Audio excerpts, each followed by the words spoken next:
everyone, to today's session of the Spring 2024 series of Tuesday Times Roundtable, Empowering Rural Communities Through International Collaboration. TTR is the Office of Global Learning Initiative's flagship discussion series that brings together multiple perspectives on current global issues and trends. You can learn more about TTR, watch past recordings, or come back and reference this one at go.fiu.edu/TTR. If you haven't already, please take a moment to sign in. This QR code that you see or the link in the chat that our graduate assistants are about to drop there for you if you are on the same device that you want to sign in on. This link, this QR code, this form is where we get all of the attendants to report back attendance. And please note that it will close at 1 p.m. So whether you're here for Global Learning Medallion points, Honors College Engagement points, credit from your professor, we're glad you're here today, but please take a moment to sign in. My name is Michelle Zaldivar, your program manager here at the Office of Global Learning Initiatives. A special thank you to our two graduate assistants that are answering your questions in the chat as they come in. Please feel free to drop those questions to us, administrative or otherwise, in the chat as we move along today. Highly encouraged. Whenever you have a question, drop it in the chat. We're going to be the ones to communicate it to our speakers today. If you'd like to learn more about the opportunities available to undergraduate students from the Office of Global Learning Initiatives, check out our programs at goglobal.fiu.edu/students or come by our advisor drop-in hours. TTR is always centered on a global issue and trend and is always linked to an article where you can learn more about that issue. You can read the article for this week's session at go.fiu.edu/TTR0326. And part of the reason that we use these articles is because we have free digital subscription to the New York Times. So as an institutional partnership, as anyone with an @fiu.edu email address has a free digital subscription to the New York Times. If you haven't set yours up already, you can set it up at accessnyt.com. Just one announcement for today, but it's definitely a big one. The deadline for applications for the Millennium Fellowship is the next deadline is March 31st. The Office of Global Learning Initiatives is here to support you through the application and fellowship process. For this application and for the Millennium Fellowship itself, you'll develop your own project based on a sustainable development goal, kind of like SDG 6, clean water and sanitation, which I'm sure we'll hear more about today, and get support from global community of change makers and the UN academic impact as you work on this passion project from global social impact leaders. Application support is available through the Office of Global Learning Initiatives. Please feel free to email us at glmetal@fiu.edu. Leading our discussion today for TTR is Leslie Ramos, Chief Experience Officer at Blue Missions Group, an organization that works to ensure sustainable access to clean water for all and forever. Leslie is an FIU alumna, and during her time here at FIU, conducted sustainable development research abroad. After graduation in 2015, she joined the founding team of Blue Missions to strengthen their sustainability initiatives and develop the public-facing side of the brand. Her work has taken her to rural communities across Latin America and evolved from implementing international development theory to creative storytelling to developing local sustainability education programs. So everyone, please join me in welcoming Leslie Ramos. Thank you, Michelle. It's great to be here. Great to be speaking with so many students from FIU. I want to get a quick poll of the room before we move forward. Can you send a reaction? Maybe let's do a thumbs up if you are an international relations, public policy, international development major, political science. Or if you're not, feel free to drop your major in the chat. We'll see it all. Yeah, or put your major in the chat. Just want to see how many international relations or political science students we have here, just to know. You guys know some of the lingo we're going to be talking about. We see a lot of bio. Okay, love that. Future doctors, future bio researchers, social work, economics, political science. There we go. Thanks for joining. Nursing, IR and poli-sci. Great. Natural and applied sciences. Cool. So hopefully we get some students here that this is very relevant to your work, whether you're in biology or international relations. it is kind of relevant because we are talking about public health when we talk about water and sanitation and UN goal number 6. Um, Before moving forward, I also want to introduce my coworker at Blue Missions, Sharina, who is the Directora de Desarrollo, or the Director of Development at Blue Missions. She's from the Dominican Republic, based out of our office in Santiago, Dominican Republic. And I'll let her talk a little bit more about her experience and why she is able to spearhead this department at Blue. So go ahead, Shadi. Hello, everyone. I'm an architect and have studies in urbanism and social work. 12 years ago, I started volunteering in building projects in slums and got involved more and more each time. And now I have 10 years working with NGOs and consulting other projects that involve co-designing with people to create new solutions for their habitats. I have a little experience in this topic, so I hope you enjoy. A lot of experience in this topic. So Sharina is almost like the public facing arm of Blue Missions between us and the rural communities that we work with, right? So, Blue, and I'll talk a little bit about our mission in a second, but we're based out of Miami. We're born from a group of founders in Miami. And obviously, most of our work is in the Dominican Republic. And so, in order to do that work well, it takes collaborating with experts from that place, right? To be able to represent them, be their voice, and also be a liaison between what we're trying to do for them and make sure that what they actually need is being heard, represented, and they can speak directly to somebody that shares their culture, somebody that shares, their an understanding of that place, to be able to facilitate all of the work and the dialogue and the communication that goes into this type of work. So, Michelle, you can go ahead and move on to the next slide. Okay, so Blue Missions, what is the mission? We empower the youth to advocate for a world where there is water for all and forever. So our main concern here is water security. We want to make sure that everybody in the world can open a faucet and serve themselves clean running water. And we do that through our infrastructure projects in Latin America. So in the Dominican Republic, for the most part, we build aqueducts where we tap into a clean water source high up in the mountains, like the one that you can see in the picture here. And we use gravity to pump that water down to a community at a lower elevation. And we connect every single home with a faucet with running water. Um, and then in domestically, we also work on protecting water sources through education, through sustainability education. So here in Miami, we have a lot of different initiatives that we work on, that helps to train people in sustainability leadership, camps that help people understand where their water comes from, what are the issues that are facing them, and how we can be a part of solutions. Um, and we do a lot of sustainability education, even in the Dominican Republic, in the rural communities that we work in, right? That's part of Shanina's role. You can, next slide. So the problem. Today, 703 million people lack access to safe drinking water.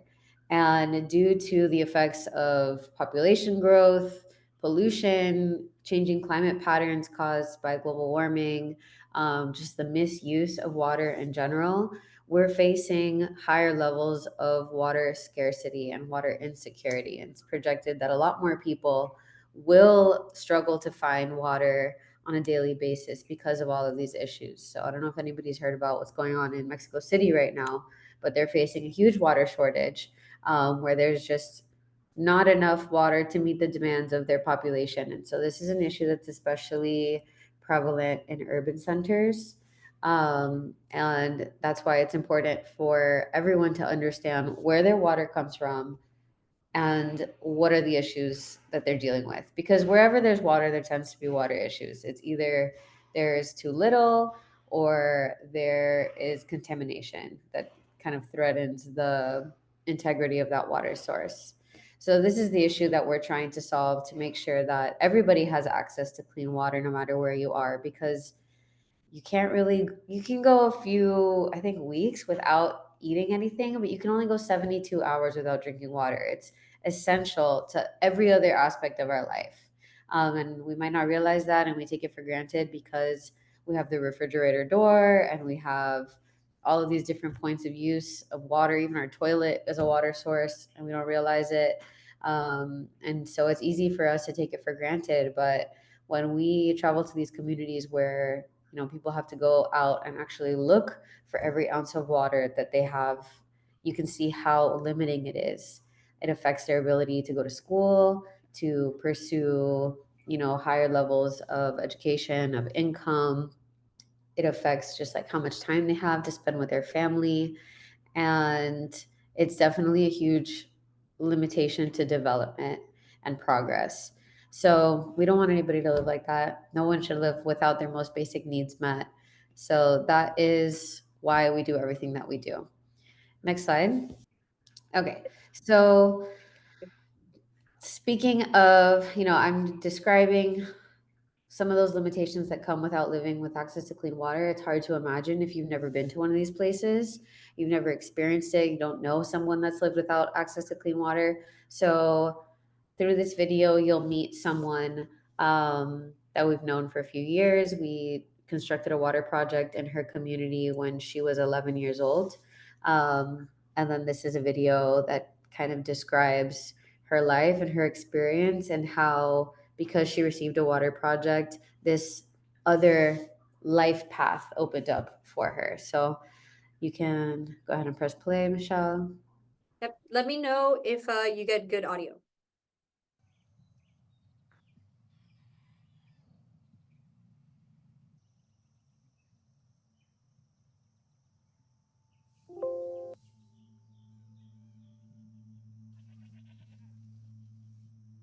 I think you might have to raise the volume. I think it just starts very low.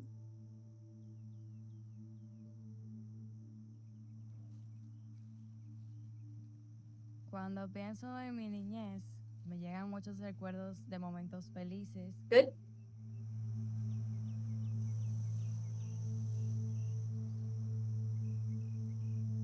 Siempre jugábamos, siempre estábamos juntos, compartiendo.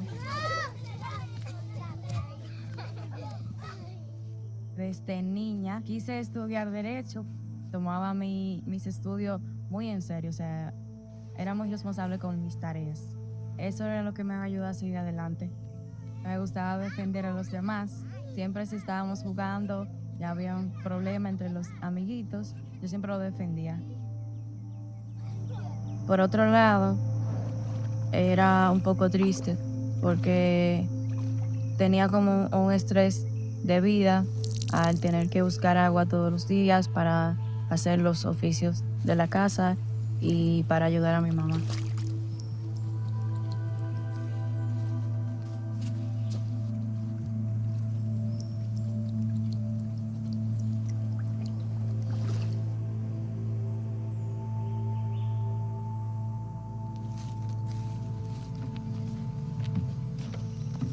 Cuando hicieron el proyecto de agua en mi comunidad, eso me abrió un camino nuevo. Tenía todo el agua que yo necesitaba en mi casa para hacer todo. Eso me abrió un camino nuevo. Ese camino no me tocaba.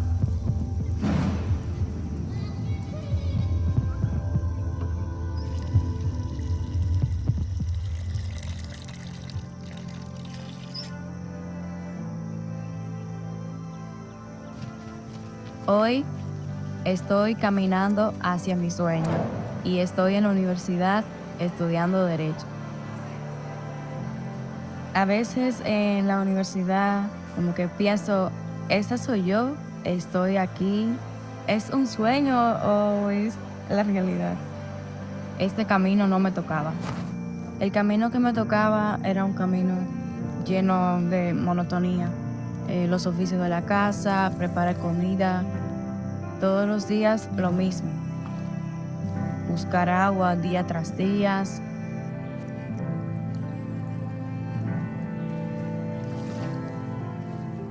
Si yo hubiese seguido ese camino, con los sueños que tenía por dentro, quemándome, se siente frustrado.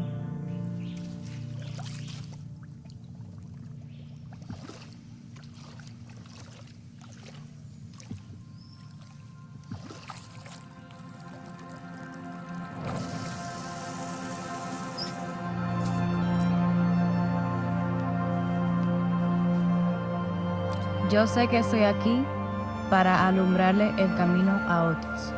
Yo nací para ayudar a los demás, para defender de una forma más empoderada. Yo creo que el derecho más importante para una persona es la paz y una vida digna.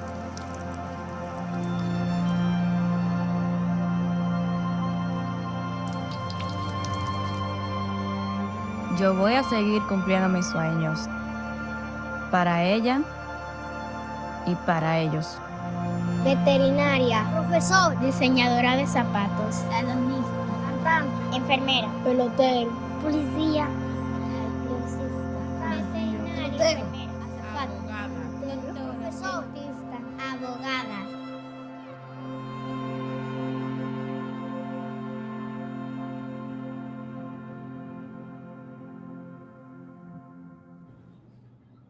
Thank you, Michelle. So that's Violeni. She's a real person. This is a real story. And she is so inspiring in the way that she's been able to go after her dreams, given the limitations that she had.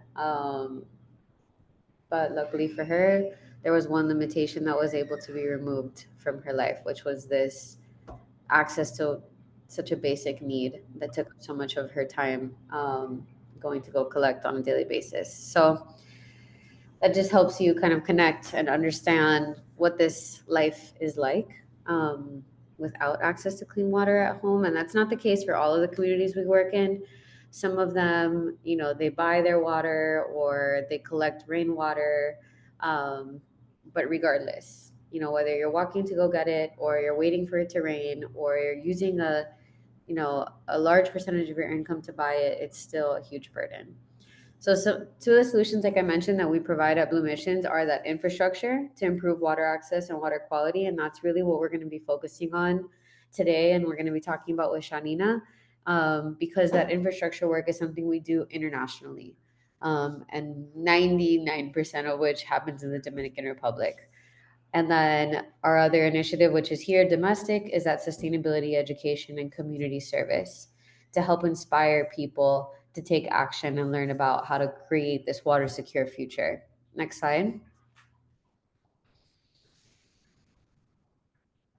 Our impact to date. So since 2010, we've completed 229 projects. What? We've connected 33,000 people. I'm sorry, Leslie, you were muted because we were unmuting, or we're muting somebody else. If you could repeat that last line, sorry about that. Yeah, so just the numbers on the slide, right? We've connected over 11,000 people with sanitation, over almost 5,000 volunteers have traveled with us to serve. And here domestically, we've reached over 4,000 students through our sustainability education programs. Next slide. Okay, so water and sanitation projects. Like I mentioned, these are projects that happen in the Dominican Republic. The average project cost for a water project is around $15,000 just for materials and labor. For sanitation, it's around $7,500. And then we also have filter projects that give the water that's piped in an added level of treatment to make it safe for drinking. And those projects are also around $7,500. So when we do these projects, just to backtrack a second, we are working with very rural communities, most of which don't have paved roads, have inconsistent electricity, poor signal, cell service, definitely very limited access to the internet, and are mostly agricultural areas or just far away from any major cities. So there are places that are hard to reach and the government hasn't necessarily prioritized building roads or connecting them with water infrastructure and electricity infrastructure. And these are all, this type of infrastructure is part of what we refer to as international development. And international development, the way it's defined, is the pursuit of a better world through the elimination of poverty, discrimination, and injustice. What we see in a lot of these rural communities, and most of these rural communities, are higher levels of poverty. So lower income levels, lower education levels. You have poorer public health because there's less access to healthcare, both preventative and treatment.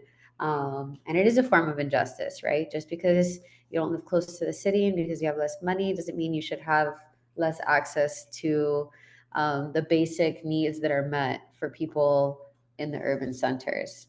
And so part of what we do is try to take those through international development initiatives, whether it's organizations, and you can go to the next slide, Michelle, because it kind of outlines all the different types of aid that help support international development initiatives, right? So there's economic that goes, for the most part, directly from one government to the next. So they're given grants and loans to fund long-term development. There's crisis response. So I don't know if you've ever gotten like an ad on Instagram or seen in the news whenever there's a natural disaster or a humanitarian disaster where there's organizations that ask for donations just to be able to supply people with food and shelter whenever there's an emergency. So those are like short term, making sure that people have their needs met. Then there's military aid whenever there's like civil unrest or, issues with violence. There's health aid. So that can be in the short term and it could also be in training. There's infrastructure projects. So that's where Blue Missions lies with international aid. So helping people have, whether it's roads or electricity, hospitals, schools, clean water, all falls under infrastructure. And then there's education and training. So not just having like the actual structure of a school or the structure of a hospital, but teaching personnel on the ground in the country to be able to run these programs. And so you can provide aid through an international development initiatives, either directly from government to government, or you can go direct to the community. And so most nonprofits and grassroots organizations will go direct to the community. And it's called the bottom up method. And essentially what we do is we take the resources that we are trying to give and find the best way to distribute it directly to the people that need it the most. Now, there's different ways of doing this. Go on to the next slide. It picked up an eraser and now it won't. No worries. So basically, there's different ways of giving aid. You can do it in a way that is disempowering, and you can do it in a way that's empowering. And when you give aid in a way where you make the community still reliant on that aid in order to secure their future needs, then that can be disempowering. So I'll give you an example. Let's say that you want to address dental health and you start an organization that gives out toothbrushes and toothpaste to rural communities that normally wouldn't have access to dental health. Okay, you go in, you distribute these resources. People have toothpaste for maybe a few weeks, as long as the toothpaste lasts. And then what? And then there's no more toothpaste. And that initiative essentially was a disempowering one that didn't allow the community to continue securing that need for themselves. So I want to pose a question. What could be a different way of doing that would maybe empower a community to be stronger, to be able to control their ability to have access to this resource in the future, And like this definition says, claiming one's rights for themselves. Does anybody have any ideas? If you have any ideas, you can drop it into the chat and we'll look at it. And also, if you have any questions throughout, I forgot to say this in the beginning, but if you have any questions throughout the presentation, you can interrupt us, write a question, and Michelle will share it. So I'll go ahead and give you the answer, right? A different way to go about that would I, be I wanted to say, it's hard for me to write, but I wanted to say what I thought would be a better way to help the community, if possible. yeah, go ahead. What about teaching them how to make the product so that they won't have to be relying on the product to come in, I would suppose. Yes, that's a great idea. You should start a nonprofit. So yeah, exactly. Anything that has to do with like training, giving people the tools for them to be able to create the product or be able to generate some type of income that it'll create a fund that allows them to purchase the product. Anything that allows for itself to continue and be sustained from internally without external resources, that is empowering, right? And not only does it teach them to, okay, this is how you can secure dental hygiene for your community, but you're giving them hard skills that can then be used to access other needs, right? Okay, we learned how to, manage finances or how to organize ourselves to be able to meet a goal. All of these things are like these soft skills that a community needs in order to achieve anything collectively. And so that's what we try to do through our international work and through professionals like Shanina and the rest of our team in the Dominican Republic. We're not necessarily a group of Americans that come in and say, hey, we heard you guys need clean water. Here you go. Here's some water. Because it wouldn't go well. And I'll give an example of one time that we did that and it did not go well at the end of this. But in the DR, we have a team of Dominican engineers, community organizers, people that help organize and train the community to be able to execute the projects themselves and to maintain them once we're gone. And all of that is part of an rural empowerment process that basically just allows us to come in the very beginning, provide resources that maybe they don't have the financial means to gain, and then give them the soft skills that they need to be able to execute, maintain it, and then possibly bring in other projects. The other thing is that we don't go into rural communities just because, we hear that this community doesn't have access to clean water. They actually have to reach out to us. So all of the communities that we've worked in, they have contacted us and solicited a water project or a sanitation project themselves. And then we go in and we send our Dominican team to assess whether or not a project is feasible and try to get the community organized to get them going. And the way that they solicit these projects is like we've gotten messages through Instagram, we've gotten handwritten letters to our office in the Dominican Republic, we've gotten a lot of calls and text messages on WhatsApp. Sometimes we'll be working on a project in one community and residents of another community will come visit and talk to our team and say, hey, like we also are dealing with this problem. Can you come and see if there's something that you can do for us? And so that's really how this whole thing starts, right? They are asking, we are not assuming that they need something. Go ahead and move to the next slide. So the community approach. And this is a real thing. So it's a process where community members come together to take collective action and generate solutions to common problems. And around the social intervention of government programs and NGO initiatives, it's pointed out the importance of the community social capital approach as a mechanism that contributes to the strengthening individual and group capacities for community development. So it's all about building that social capital within the community. So do you guys know what social capital is? It's a type of capital, so it's like money. It has value, but rather than being able to buy something with money, it's a different set of value. It's skills and abilities. So a social group that's more capable and more trained to be able to claim their needs, and whether it's through work or through education, they're able to access higher levels of development. So, Shanina, do you want to jump in here and say anything about this approach and kind of how it starts at Blue, what that process is like? Yes, well, you have noticed in all this description that when we talk about development, we don't name something like physical. It's not an infrastructure like a building, because real development is measured by the empowerment of the people involved in the project that will solve X, Y problem they have.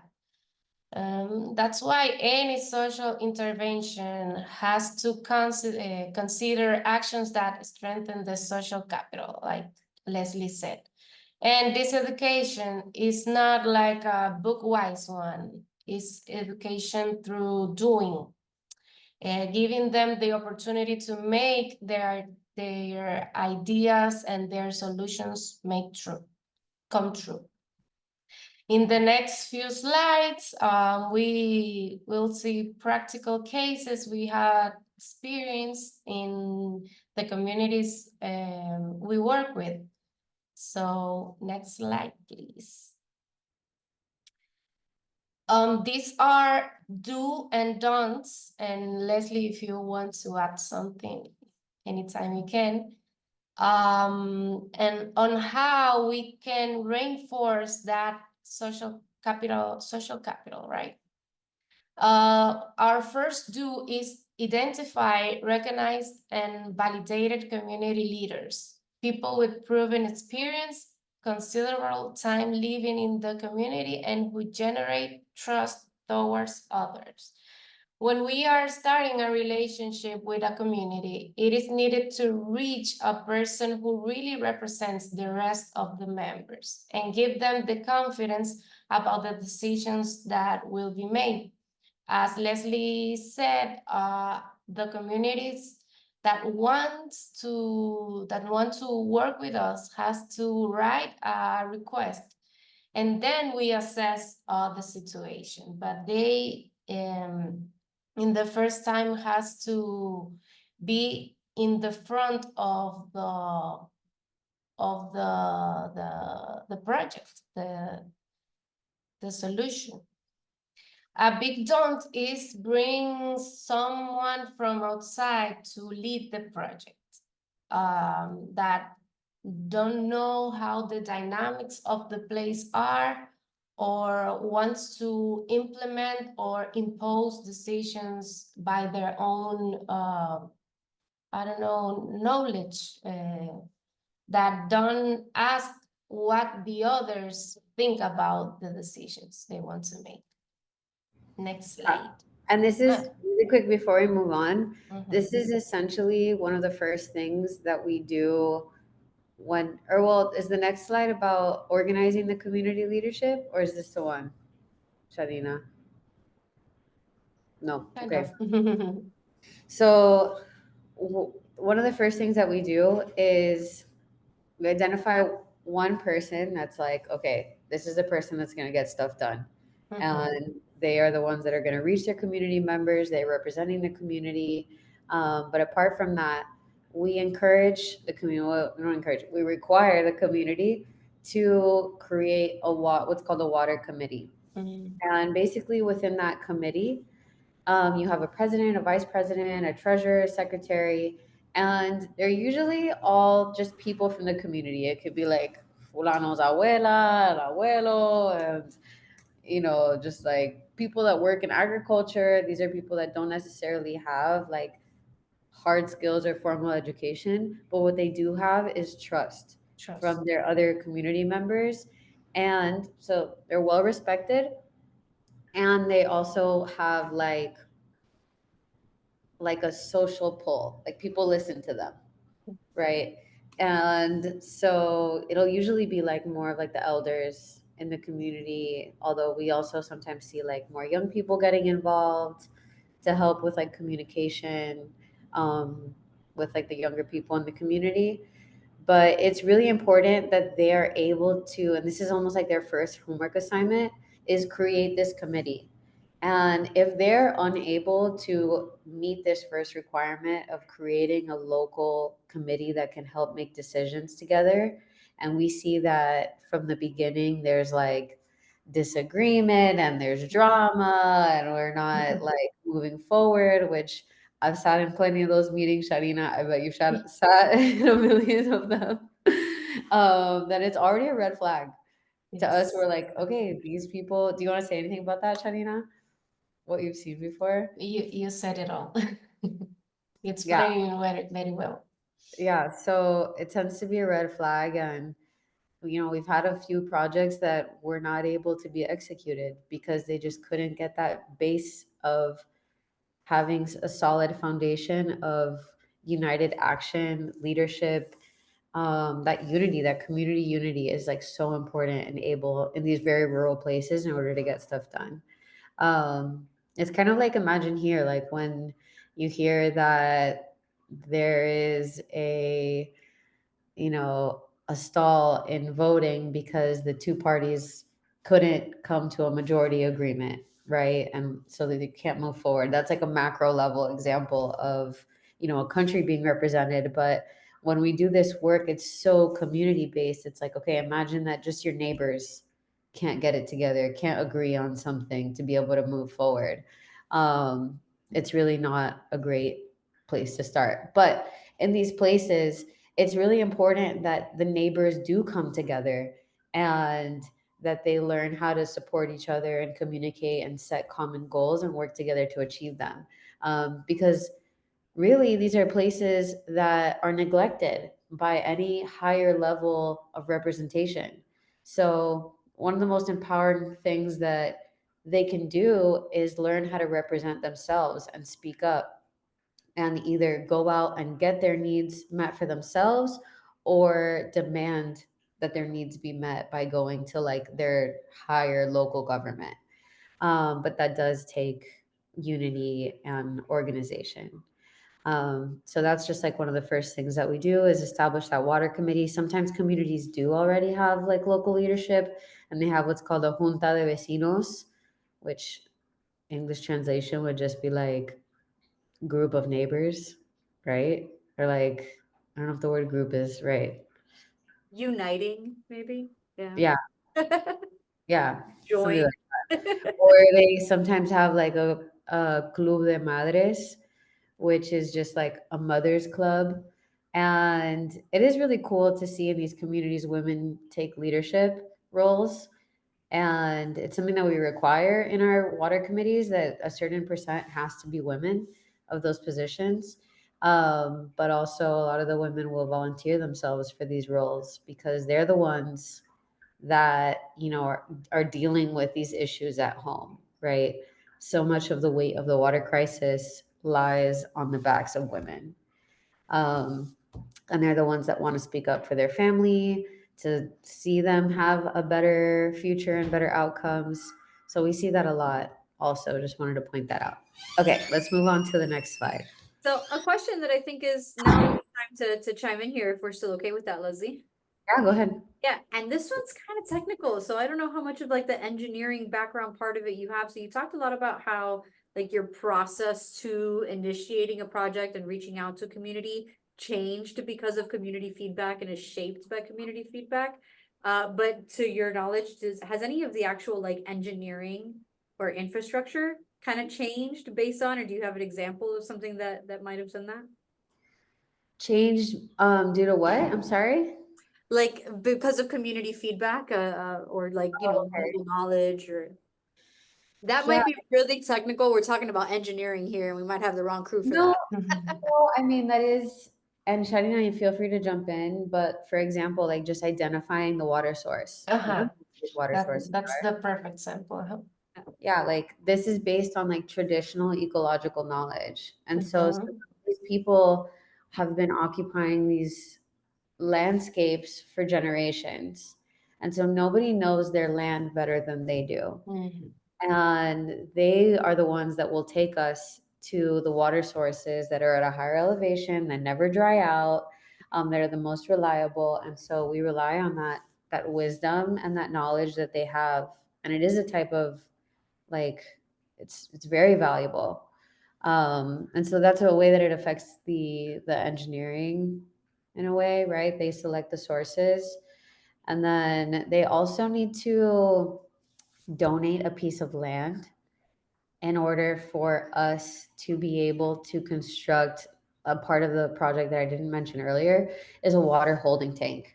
So it goes from source to lower elevation. I'm trying to do this like on the screen. Lower elevation tank, and then from the tank it gets treated, builds up water pressure, and goes further down into the community where it's every home gets a faucet. But in this tank, so essentially we ask the community members to find us the space to build this tank, and they're pretty big. I don't know, like, the square footage, Sharina. It's like at least 10 by 10, sometimes like 20 by 20. And we had a community once where there was, I mean, this place was like surrounded by cattle fields and wealthy landowners that didn't necessarily live in the community but owned the land and had mass expanses of land that could have been used to place this on a corner. And they couldn't find a landowner that would be willing to give a corner of their land for for the water holding tank. And so this man that was actually part of the water committee, I don't know if he was the president, if he was like the main leader, but he was definitely one of those people. He knocked down a piece of, like, he had an outdoor kitchen, which is very typical of this area, where you have like kind of like a open, it's called a fogon, but almost like this like clay outdoor stovetop that has like usually a wooden structure overhead that they built for shade. So this man knocked down his outdoor kitchen to be able to leave space on his tiny property, to build the tank. And so, like, you pull up to this guy's house and you see this massive tank and walk around it, and then you can go into his house. So that was just like a beautiful story of generosity. This man, like, being willing to give so much from himself and his family for the betterment of his own community.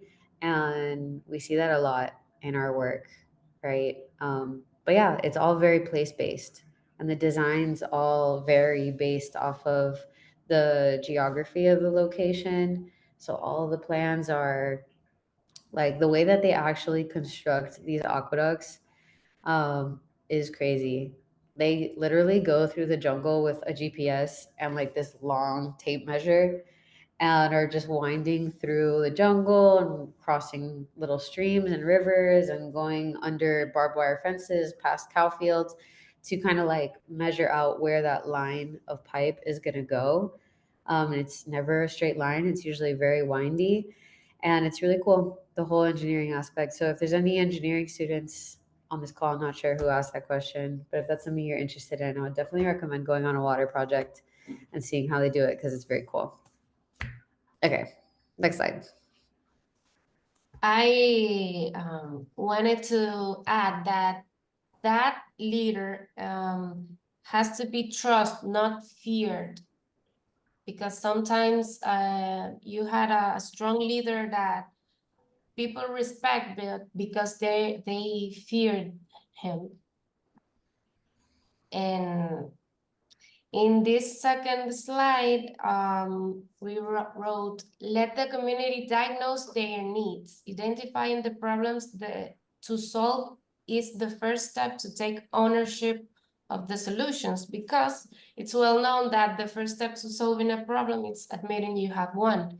And this exercise allows the community to recognize the magnitude of the challenge they're facing and take responsibility of taking care of the following actions. Yeah, and then the don't is imposing solutions that were not born from the community or not consulted with them. So, like, I've seen this a lot of times in international development work where people will say, you know, we want to donate this random thing Mm-hmm. and just dump it on this community, right? Like I see it all the time with like clothes, right? Like people don't want their old clothes, let's give it away. And these communities are not asking necessarily for your old clothes, and it actually has a negative effect on the local economy. It affects people's ability to sell clothes or like start small businesses where they're repairing clothes and selling it within their community. So it's actually very disempowering, this type of aid that is just kind of like handout aid, right? It doesn't allow for a local economy or a local craft to thrive. So yeah, we see that a lot, and it usually, it doesn't come from a bad place. It comes from a place of good intentions, of wanting to do good, of having a lot and wanting to give back. But it's a huge mistake not to ask first, what is it that you actually need? Um, and beyond like, what do you need today is like, right? Like, how can we help you meet that need long into the future without us? So that's kind of how you would take it from that approach, to ask a different question. Let's go. Sharina, have you ever had an experience like that with, whether it be with Blue or with another organization? Yes, like you said, it's pretty common that you have these funds from a company that wants to help, but they want to create how they help. They want to imagine how they can help this community and how they can join the way that they could participate. That is not right what the community needs, or in the time that communities can process it. Yeah. We won't name names.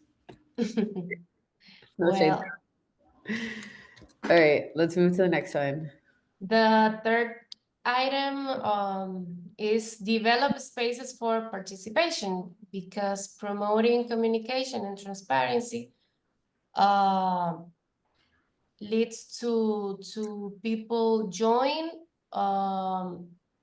and participate and work alongside or towards the goal. We usually ask the committee, the water committee, as a part of the project to organize several assemblies to give information about the advances and details to the rest of the community. Because I think transparency makes people feel confident about the results, and therefore they join in any task it has to be made to complete the projects. Yeah, so a good way that we do that is also through WhatsApp.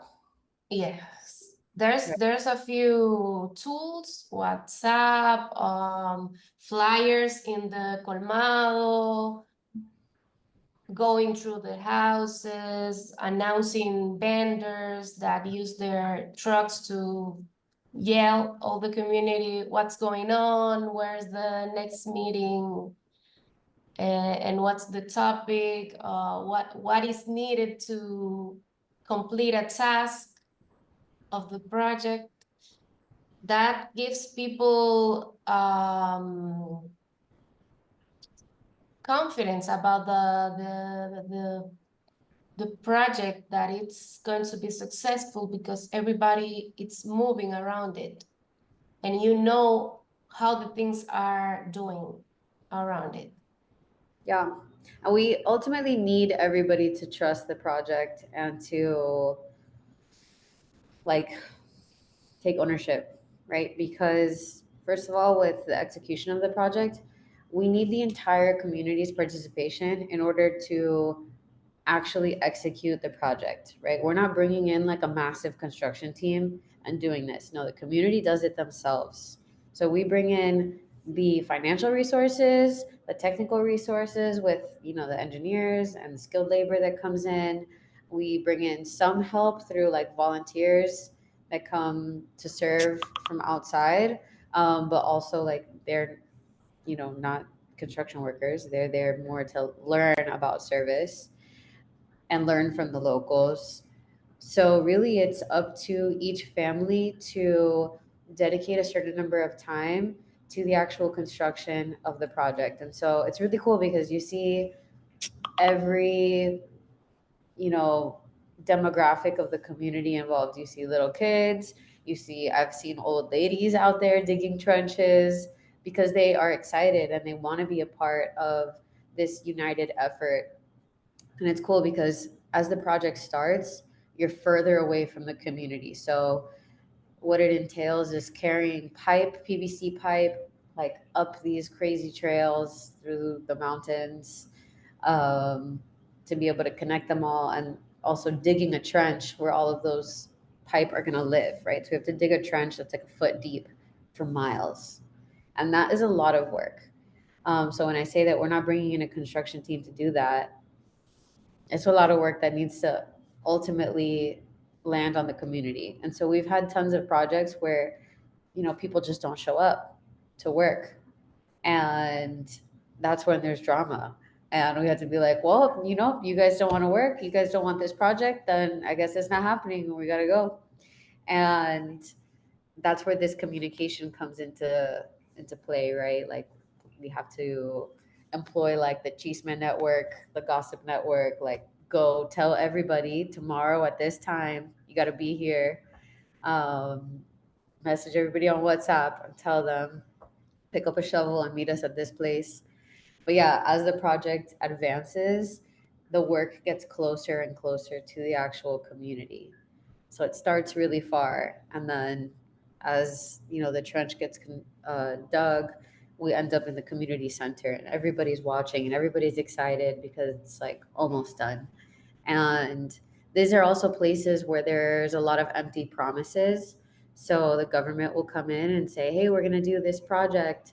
And they'll even drop some materials. They'll ask you to vote for them for the next elections. And then they never show up again. So there's like also like a mistrust, right? And that's where like that communication between leadership, between us and leadership, and then between leadership and community is super important.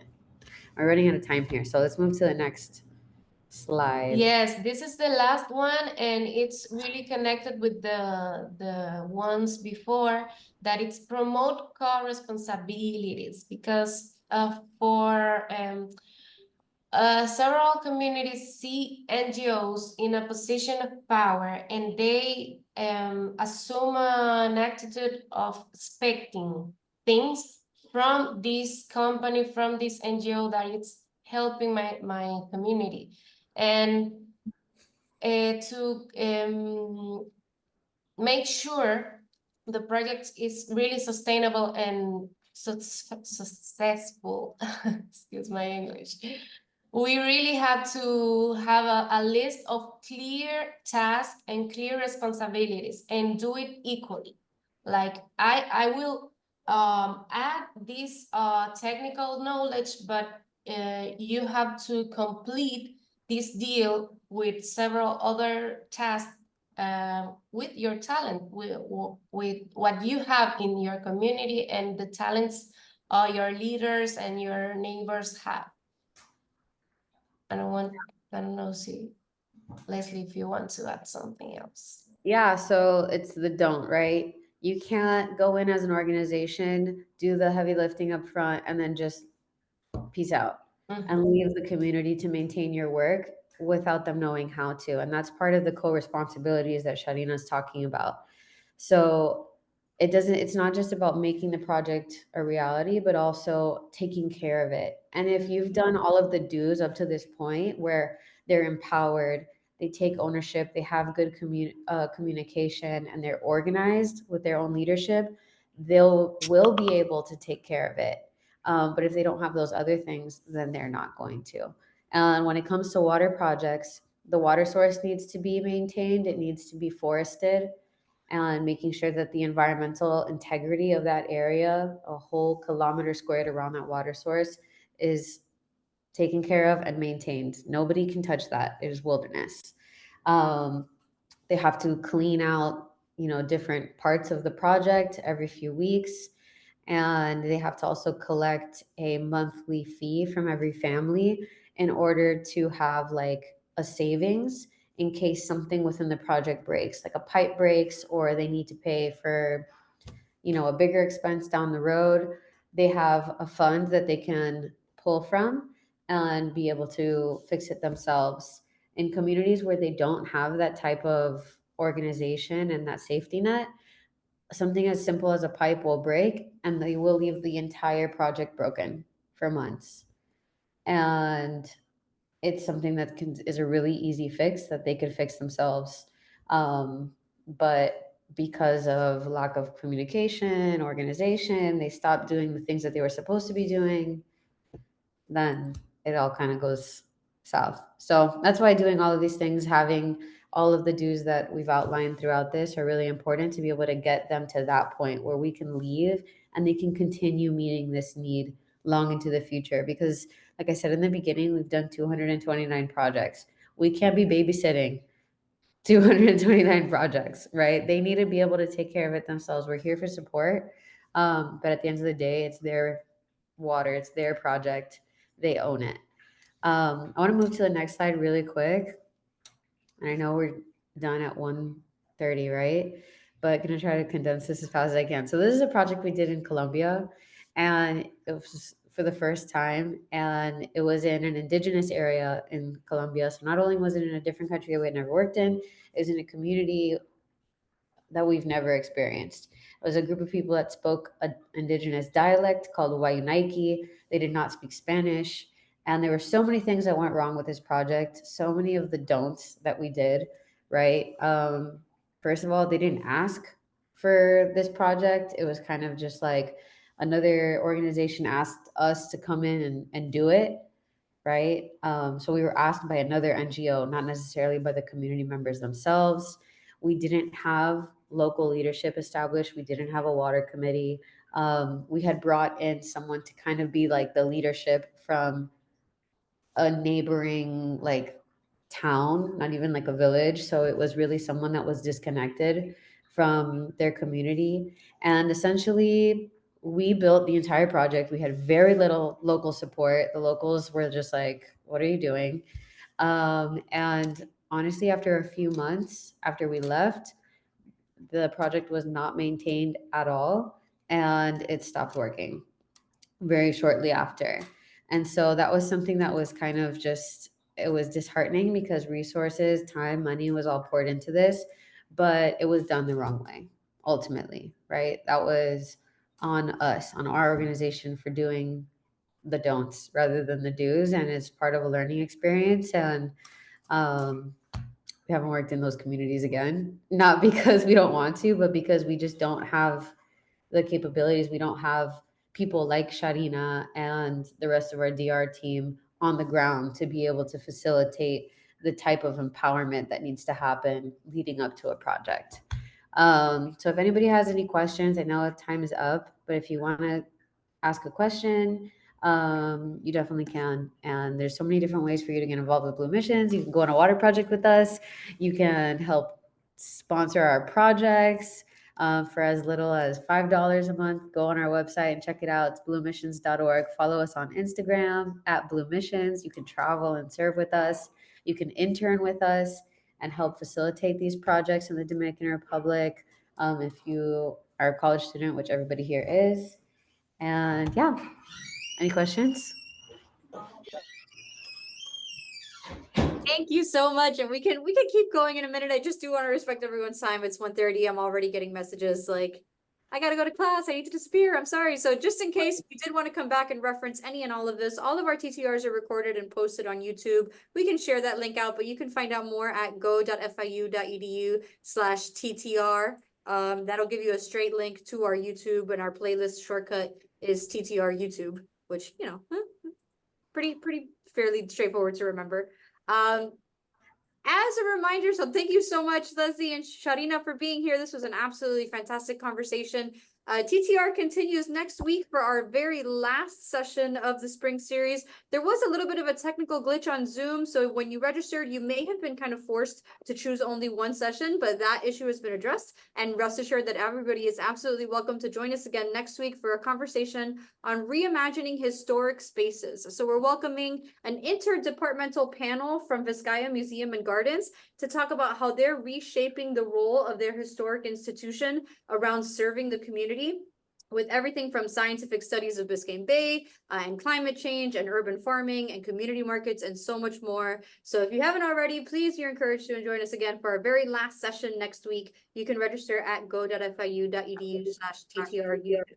One more thing, we'll continue this summer setting up our sessions for next year. We'll start again after, next week is our last one. We'll kick off again in the fall. If you want to give us any feedback on what you want to see from future TTRs, this Blue Missions one for spring came from some feedback that we got at their last panel that they did in the fall semester. So glad to welcome Blue Missions back and the great work that they're doing. But we do take your feedback into account, this QR code, and we'll drop the link in the chat really quick where you can give us some feedback on what you want to see at future TTRs. Otherwise, thank you so much, everyone, for joining us. And thank you so much, Leslie and Sharina, for this fantastic panel. Thank you. So there was one question that we wanted to address.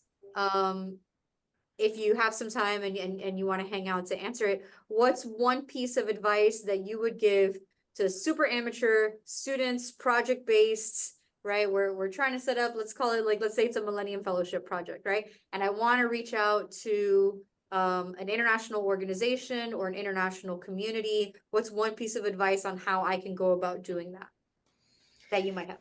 Yeah. So if you're working, you want to do something international, I would look into who are the experts already in that field, in that place, that are grassroots, that are connected directly to local communities. So do the research online.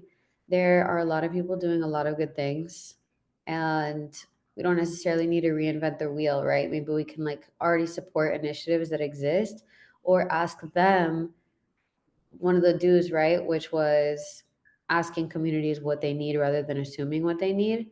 So maybe start with okay, this is a demographic that I feel strongly about, whether it's, homelessness, or, I saw somebody writing here about Palestine and Gaza.